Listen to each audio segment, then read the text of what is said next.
তীব্র শীত ও তুষারঝড়ে গত এক সপ্তাহ ধরে বিপর্যস্ত যুক্তরাষ্ট্র।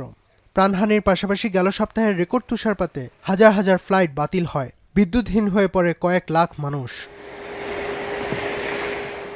এমন বিপর্যয়কর পরিস্থিতি কাটিয়ে না উঠতেই আরও একটি শীতকালীন ঝড়ের কবলে মার্কিনিরা।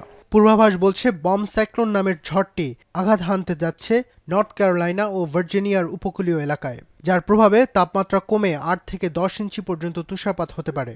বিধ্বংসী ঝোড়ো হাওয়ার সঙ্গে দেখা দিতে পারে বন্যা। এমন পরিস্থিতিতে জর্জিয়ায় জরুরি অবস্থা জারি করা হয়েছে।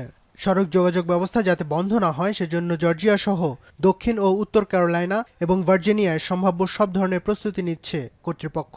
যদিও এসব এলাকায় ঝড়ের কারণে বেশ কয়েকদিন আগে থেকেই ফ্লাইটে বিপর্যয় চলছে। এদিকে তীব্র শীত ও তুষারপাতের কবলে এখনও ইউরোপ।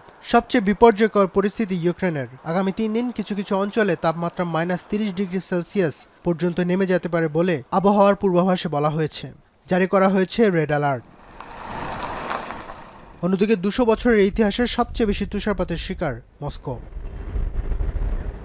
এছাড়া স্পেন এবং পর্তুগালে ঝড় ক্রিস্টিনের প্রভাবে প্রবল বৃষ্টিপাত হয়েছে। স্পেনে জারি করা হয়েছে রেড অ্যালার্ট। এদিকে ইতালির সিসিলিতে ভূমিধসে ভেঙে পড়েছে ঘরবাড়ি, এলাকা জুড়ে মাটিতে ফাটল দেখা দিয়েছে। এদিকে বন্যায় আফ্রিকার দেশ মোজাম্বিকে বিস্তীর্ণ এলাকা ক্ষতিগ্রস্ত হয়েছে। রাস্তাঘাট, ভবন ডুবে গেছে। হাজার হাজার মানুষ আশ্রয় নিয়েছে স্কুল প্রাঙ্গণে। জাতিসংঘের মানবাধিকার সংস্থা UNHCR বলছে, দেশের ৮ লাখ মানুষের মধ্যে প্রায় ৪ লাখই বাস্তুচ্যুত হয়েছে। ফজরাব্বি খান, এখন বিশ্ব।